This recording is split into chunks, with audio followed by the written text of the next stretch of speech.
Greetings, everyone. This is Rock and Roll Spot Connection with the Weekly Comic Roundup. We're basically the midway point for this week. It's quite the haul, so yeah, we got still got a ways to go, even after the videos we've already put up. Just kicking this off, we've got Ghost Rider number 16. Where we left off,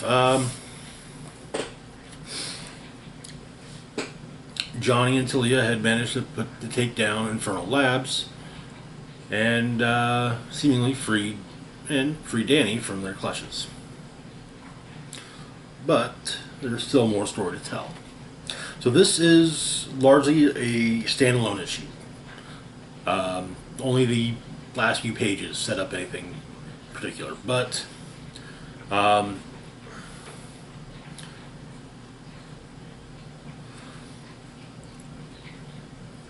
we get three separate points. 3 years ago in East LA, 2 years ago in Brooklyn, now in Maine. In East LA, we focus on Robbie Reyes, Brooklyn, Danny Ketch, now Johnny Blaze. Each of them picks up a hitchhiker. Guy in a hoodie with a heavy coat over it.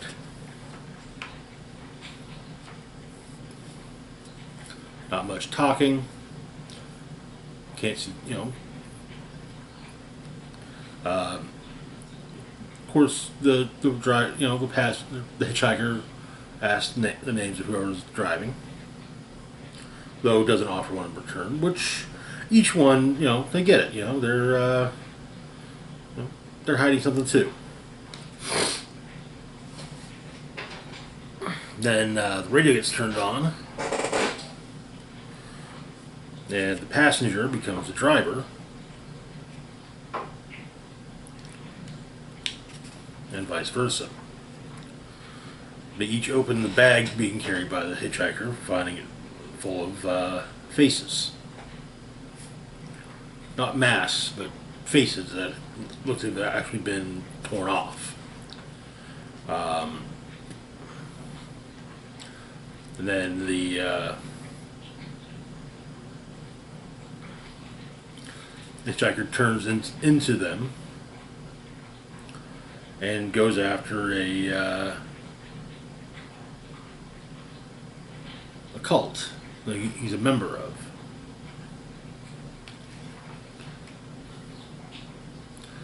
The Church of the Flayed.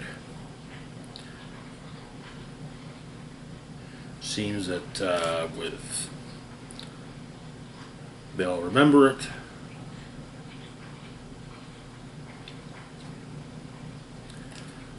Because their pastors turned into them, complete with this being the spirit of vengeance.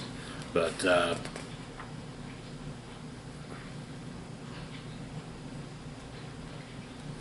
each time they took down more of the church, that it seems with this hitchhiker's most recent appearance, taking the church down, taking the demon they all worship down.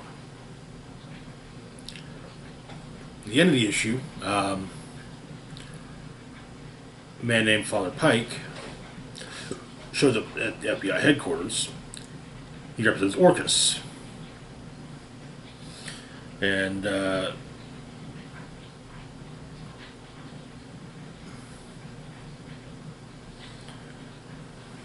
apparently Father Pike simply needs sponsorship, tax shelter, and absolute immunity for a new Weapon Plus program, Project Hellfire. The agent in question shakes Father Pike's hand, presumably leaving a pentagram and circle burned into this agent's hand. Pike claiming he's blessed the agent and the agent's government.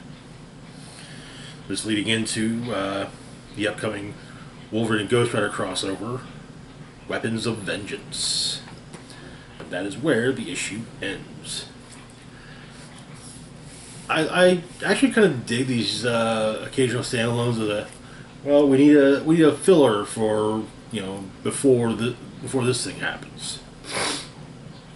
And yeah, this is especially when the issue ends up focusing, telling a story that at least involves multiple riders over various points. It's just kind of neat to see, you know. It would appear that Alejandra did not have to deal with the Church of the Flayed, but well. Moving on, though, we've got Cosmic Ghost Rider number 5.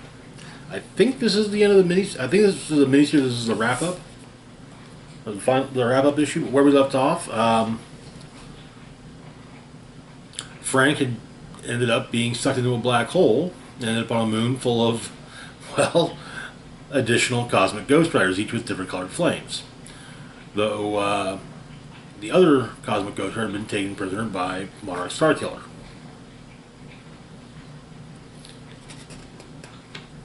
So the issue begins with Monarch having been stopped by a Shi'ar vessel. Apparently, the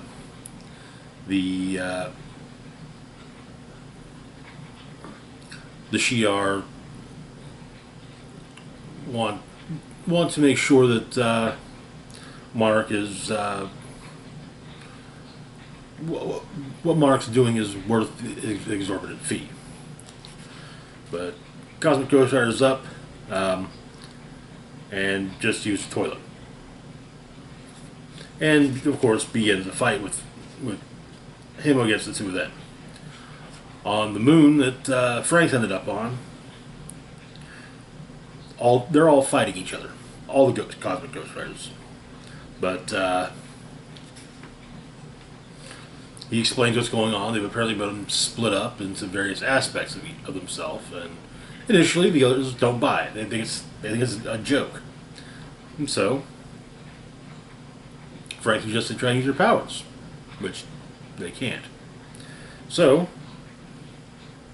they're going to go after Monarch Starkiller together, get the last remaining portion of themselves, and merge back into one being.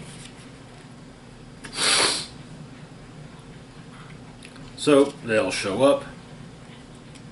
Big old fight breaks out with the imprisoned Cosmic Ghost Rider wondering who he's supposed to punch. And Axel and Valkyrie, they see what's going on, and well, they get in all this and also wonder just who the hell they're supposed to be punching. But Frank has an idea. Drive right into the Shi'ar ship so that the engines explode, basically making a big enough pulse of energy that will, merge all the Ghost Riders back together. Plus, it's going to be awesome. Or fire and painful death are all involved, either or.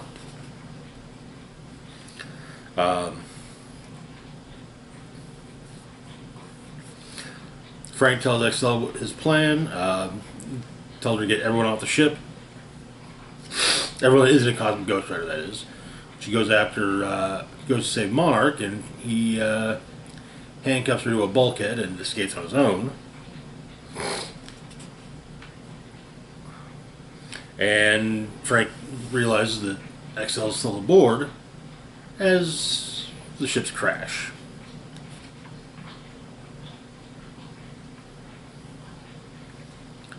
Valkyrie sees Frank come out of the explosion with Axel on the bike. They talk a bit, and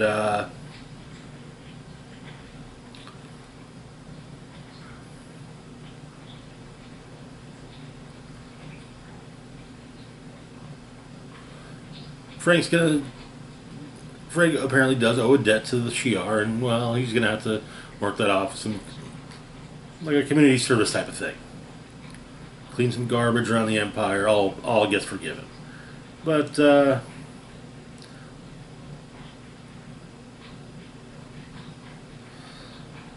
in exchange for Axel's forgiveness, Frank gives her his bike, and the series, or at least story, ends with Axel becoming a Cosmic Ghost Rider. I'm not sure. I'm hoping this is an ongoing. I largely enjoyed it. I kind of feel like Cosmic Ghost Rider stories work best when they're more tongue-in-cheek, because it's a ridiculous concept. And trying to play a ridiculous concept seriously, in my opinion, rarely works. If it takes itself too, if the material's taken too seriously, it just, yeah. I'm not saying you can't have serious moments. Every Cosmic Ghost Rider has had serious moments, but there was always a bit of tongue in cheek. But there was always, a degree of tongue being planted firmly in cheek. This one, honestly, it was starting off kind of that way, more serious than tongue in cheek, but the conclusion kind of pulled it all together and made it work. So I'm hoping this is just the end of the first arc, but I guess we'll see. I can't remember what previews for this coming month said, so yeah. Moving on though to our next book, we've got Danny Ketch, Ghost Rider number 3. Yes. Where we left off, Blackout had kidnapped Stacy, and Scarecrow had made an attempt to look to be making a play to kidnap Johnny Blaze's wife and kids. So we open at Cypress Hill Cemetery. Danny Ketch is pissed. In the form of the Rider, but still pissed. He's dragging 3 of Death Watch's henchmen with him. And, he wants answers. But Caretaker stops him. As it was a good chance that Ghost Rider was going to end up killing the kids. But lets them go and tries to talk some sense into Danny. But Danny gets a call from Blaze that his family's been kidnapped by Scarecrow. But he doesn't say they were not kidnapped by Scarecrow, because they were kidnapped. Johnny figures Blackout must be behind it, so of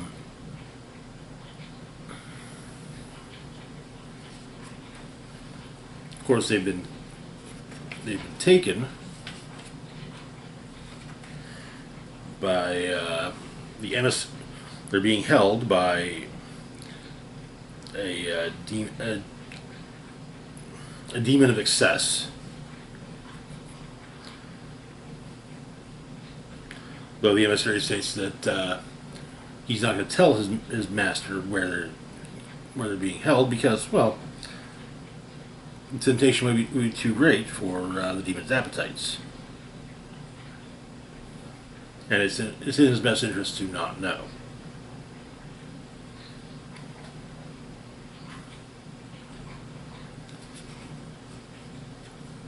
But Stacy, Roxanne and Johnny's kids are in the same cell. Stacy's trying to figure out how to get out of there. Roxanne's trying to comforting her kids who are currently asleep. The upstate town of Rhinebeck, New York, Blackout arrives and just absorbs all the light in the town.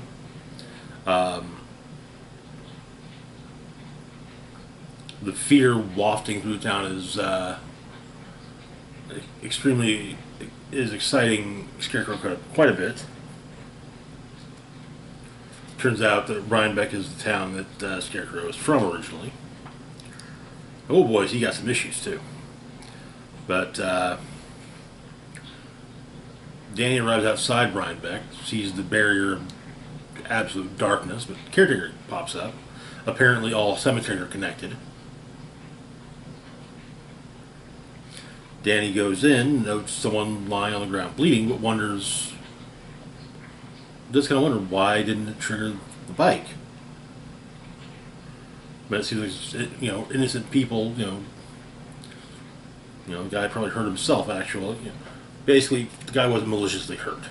But the townspeople appear to be giving into their fear. Johnny shows up, and Johnny, Danny, and Caretaker band together. However, they find a couple of dead bodies, and Danny's bike arrives, and well, he flames on, and Blaze hops on the back. The two of them do get out with Scarecrow when Blackout shows up and attacks Blaze. Danny tries to hit Scarecrow with the penance stare, but Scarecrow manages to look inside and see Danny and sense Danny's fear. But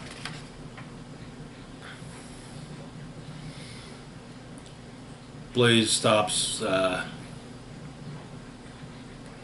Blackout from attacking him with a well-placed shotgun blast in the face, and manages to disarm Scarecrow long enough for the Caretaker. They're rejoined by Caretaker. However, Caretaker is run through by Scarecrow's pitchfork. And the issue ends with the Scarecrow diving into a sewer while Caretaker is seemingly dying at Blaze and Ghost Rider's feet. I'm digging this. And yeah, it's these minis set in during older runs, especially with at least the original writers of those runs working on them. They're a huge nostalgia kick for me. Interestingly, Storm not so much.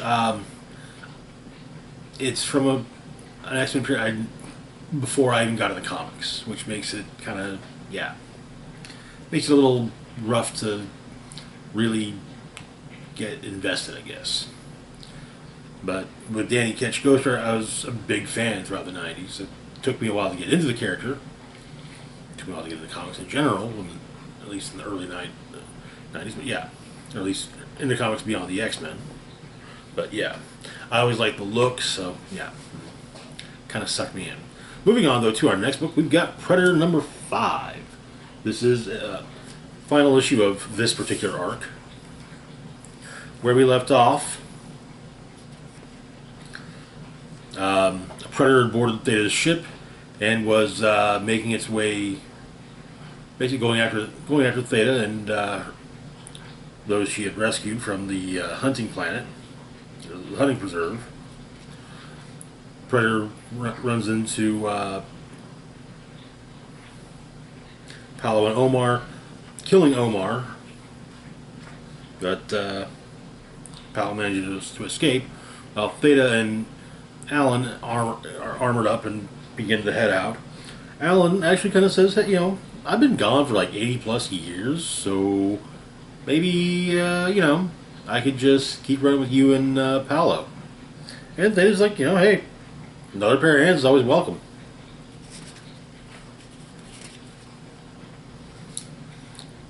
Isla and Kiyoshi are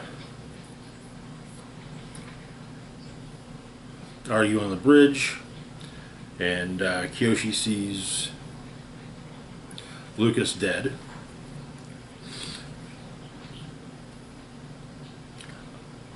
Paolo comes upon Lucas's body and frees up. And frees Amja. Or Aja.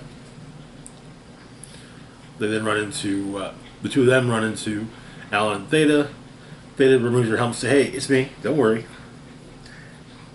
And Isla joins them, explaining what the plan was, apologizing.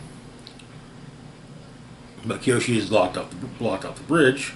Paolo can hack in and open it, but it's going to take some doing. But Predator's on the loose, and first takes a plasma caster to Isla's head.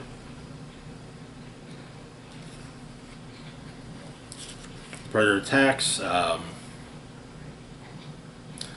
is killed. Guess he won't be joining the crew after all. Aja and Theta cover Paolo and try and open the door.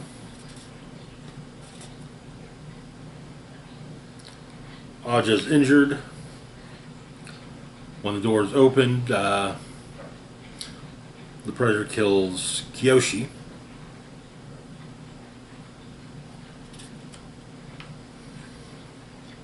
But Aja is injured but not killed, keep in mind. She takes the axe that Alan grabbed, slams the blade into Alan's back, and gives Theta her assault rifle, which she empties into the Predator's upper chest and face.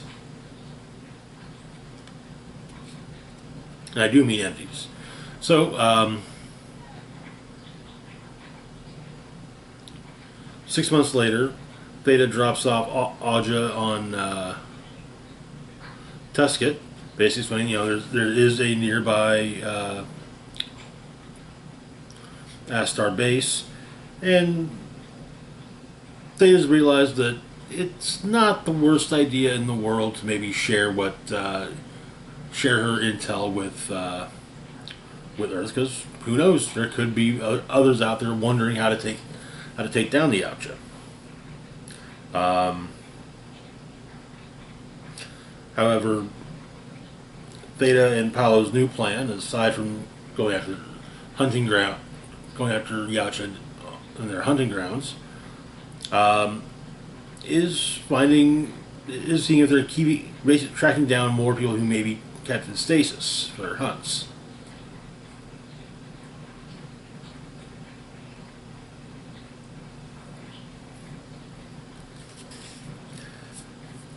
And so, the series ends with the ship lifting off and heading into space to continue hunting.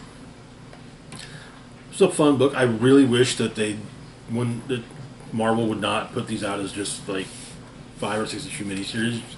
I mean, hey,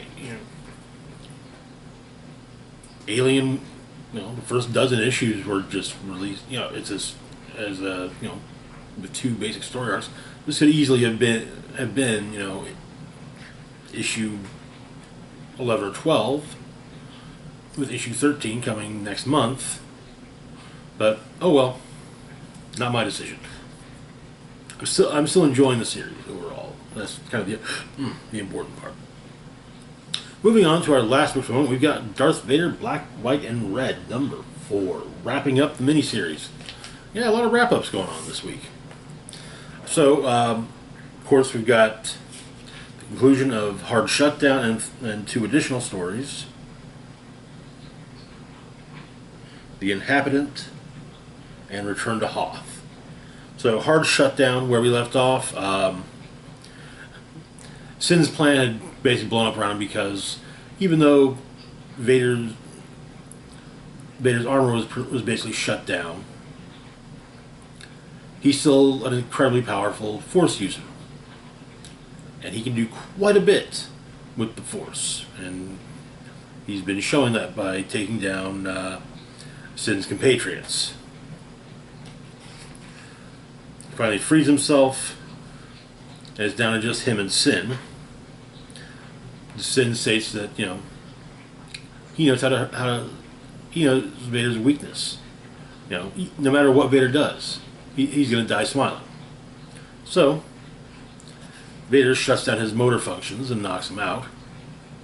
He can breathe, he can hear what Vader tells him, and he can feel everything that's about to happen to him. So means that this weakness within his armor, it's going to be made, basically fixed. It's going to be fixed soon. And the story ends with Sin being eaten alive by native creatures of the planet they're on. And the Inhabitant, Vader is on a planet in the unknown regions, Okara, stating that it is there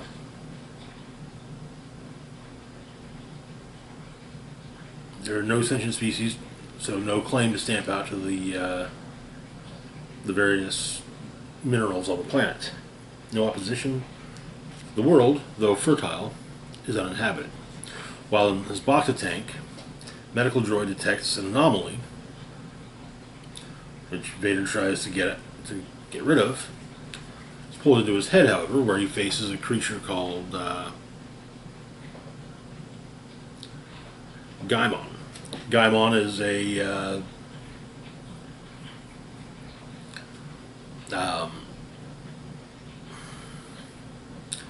microscopic being, of basically, somewhat you could say of a sentient virus. Messes with Vader's head. Vader and Gaimon duke it out inside Vader's head, basically, and Vader turns the tide on Gaimon, destroying him in his head, and then coughing out the part of him into the box tank. Orders range troopers sent down, and revises the record. The planet had one inhabitant until that day. While range troopers are busy ready to burn everything, well, they're not burning everything. They're still getting everything out back to take care of Gaimon. Vader finding one part, what appears to be a particle of Gaimon, and taking his lightsaber blade to it, killing it, destroying it. Finally, the Return to Hoth, written by Frank Thierry. A probe droid, after the Battle of Hoth, a probe droid was apparently destroyed. The general asks if detachment should be sent to see what caused the destruction, but Vader says he'll still take care of it himself. We always get some really neat shots of how Hoth looks after the Battle of Hoth, which are kind of neat. Well, obviously, they're neat. So, while walking through the remains of Echo Base and Hoth, he finds the damaged probe droid, which was apparently torn apart by something. It's a Wampa. Vader fights a Wampa. His chest plate's been damaged, which compromises his breathing. The Wampas have also smashed up his TIE fighter. Vader takes refuge in an AT-AT.